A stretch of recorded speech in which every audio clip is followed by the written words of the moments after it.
नमस्कार, मैं अरविंद कश्यप। अभी आप देख सकते हैं हमारे बीच एक ऐसे अधिकारी हैं जिनका नाम सुनते ही हमारे मन में आता है एक विचार, एक संस्कार, एक व्यक्तित्व और एक सामाजिक चेतना।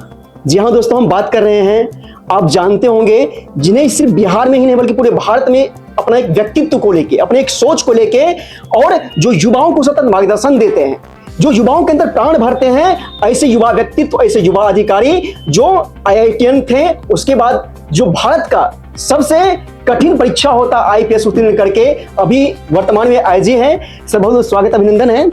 युवा दिवस के अवसर पर आप युवाओं को क्या संदेश देना चाहेंगे? सबसे पहले ये बताएं। देखिए, हर युवा को समझना चाहिए कि मेरा सामर्थ्य क्या है, और इस रूप में यदि हम सोचेंगे, चिंतन करेंगे, ईश्वर ने कोई कमी नहीं की, सबको पूर्णता उस रूप में दी है। हम जो भी चाहेंगे यदि परिश्रम करते हैं उसको हम प्राप्त कर सकते हैं। तो सकारात्मकता के साथ यदि हम प्रयास करेंगे, निश्चित ही अपने जीवन में सफल भी होंगे, औरों को भी हम प्रेरित कर सकेंगे, मिलकर एक समेकित रूप में बेहतर समाज, बेहतर राष्ट्र का निर्माण कर सकेंगे। वर्तमान समय सर, युवाओं के अंदर बहुत सारी डाइवर्सन है और सफलता, युवा कभी टूटता है, हताश होता है, निराश होता है। आप क्या कहना चाहेंगे युवाओं को अपने स्तर से वर्तमान समस्याओं को लेकर? देखिए, जीवन में ध्येय बड़ा स्पष्ट होना चाहिए, और यदि हम स्पष्ट हुए कि हमारा ध्येय क्या है, फिर हमारा ध्यान कभी भटकेगा नहीं। एक उदाहरण है, एक बड़ी कहानी आती है जिसमें मिथिला में जनक जी के पास सुखदेव जी पहुंचे थे। तो एक कहानी हो चुकी थी, एक परीक्षा हो चुकी थी, एक बाकी थी। तो उन्होंने कहा कि आपको मैं एक तेल का पात्र देता हूं, और इस तेल के पात्र को लेकर आपको मिथिला के पूरे मार्गों पर चलते हुए राजभवन तक लौटना है। और जब आप ऐसा कर रहे होंगे तब आपके पीछे एक सिपाही होगा जो एक नंगी तलवार लेकर चल रहा होगा। यदि एक बूंद भी तेल का छट बाहर निकलता है, गिरता है, तो सिपाही आपका सिरोच्छेद कर देगा। तो इस प्रकार की परीक्षा के साथ उन्होंने सुखदेव जी को जब मार्ग पर चलने के लिए भेजा, तो रास्ते में बहुत सारे डाइवर्जन्स थे। कहीं कोई नृत्य कर रहा था, कहीं कोई खेल रहा था, और सुखदेव जी चल रहे थे। उनका पूरा ध्यान उस पात्र पर था कि पात्र से कहीं कोई तेल का बूंद छलक न जाए।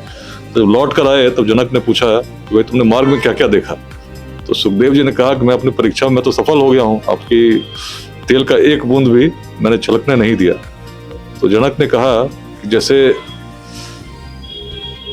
तुम्हारे मन में यह भय था कि यदि एक बूंद भी गिर जाए तो मृत्यु आ जाएगी, तो तुमने कुछ और नहीं देखा, इस पर केवल अपना ध्यान केंद्रित रखा। तो ऐसे में यदि हर व्यक्ति जान जाए कि मृत्यु तो आनी है, और उसका ध्यान वही रहे कि मुझे जो करना है उसमें कोई त्रुटि ना हो, तो निश्चित रूप से कभी त्रुटि नहीं होगी। उसी प्रकार से जो डाइवर्जेंस की बात हम करते हैं, यदि हमारे मन में स्पष्ट हो कि हमें करना क्या है, कोई डाइवर्जन कैसा भी होगा हमें प्रभावित नहीं करेगा। हमें जानते हैं कि ये यात्रा जो है उसका अंत होना है, और इस यात्रा में जो भी हम कर रहे हैं उस पर कहीं ना कहीं हम उत्तरदायी हैं कि यदि कोई त्रुटि हुई तो जो संकल्प लेकर हम चल रहे हैं उसको हम सिद्ध नहीं कर सकेंगे। सर, छात्र जीवन में अध्यात्म और गायत्री परिवार कैसे देखते हैं आप?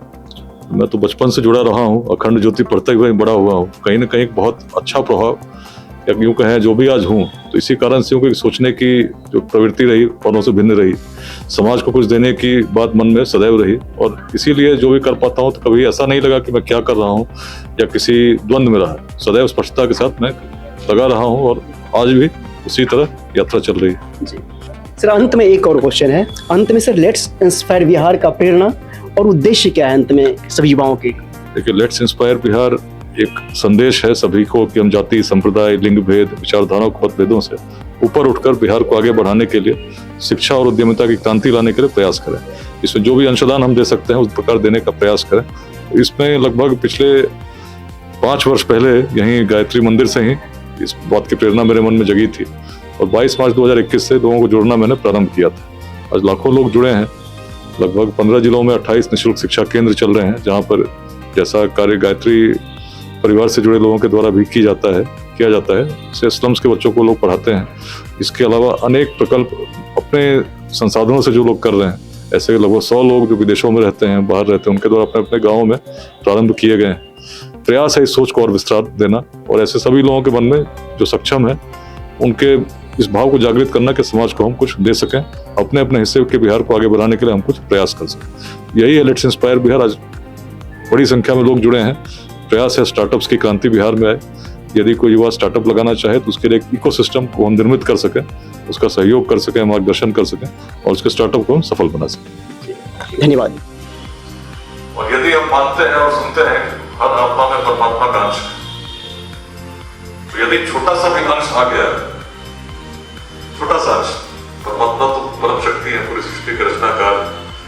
लेकिन यदि उन्होंने रचना की तो छोटा सा अंश तो आया होगा।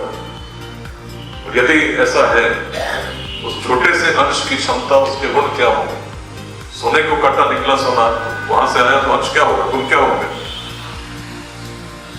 और परमात्मा के गुणों की यदि बात करने लगे, क्षमता की बात करने लगे, तो कितना होगा?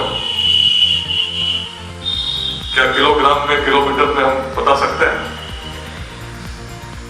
भगवान कृष्ण ने विराट रूप दिखाया तो अर्जुन को दिव्य दृष्टि की आवश्यकता पड़ी। तो भगवान के गुणों की व्याख्या करने लगे, सोचे क्या बोलेंगे, कितनी क्षमता है, कितनी है? अनंत, असीम, इनफाइनाइट। इनफाइनाइट का एक अंश यदि आता है हर व्यक्ति में, इन्फिनिटी का अंश कितना है? इन्फिनिटी को कितना भी डिवाइड करेंगे क्या निकलेगा? इन्फिनिटी। ऐसे में गुण आ गए, अंश आ गए, तो उसकी क्षमता कितनी होगी? इन्फिनिटी, असीम। तभी तो स्वामी विवेकानंद जी ने कहा कि 4 महावाक्य जो बिहार से निकले, तत्त्वमसि, अहम ब्रह्मास्मि, प्रज्ञान ब्रह्म, अयम आत्मा ब्रह्म, क्या व्यक्त करने का प्रयास? हर व्यक्ति में क्षमता वही जो असीम है, कोई कमी नहीं है। इसीलिए बिहार में एक विदुषी थी गार्गी, जिसका पूरे विश्व भर में महिलाओं में भी इस प्रकार की कल्पना नहीं थी कि सभा में जाकर हम प्रश्न कर सकते हैं, क्योंकि स्वयं को जानती थी।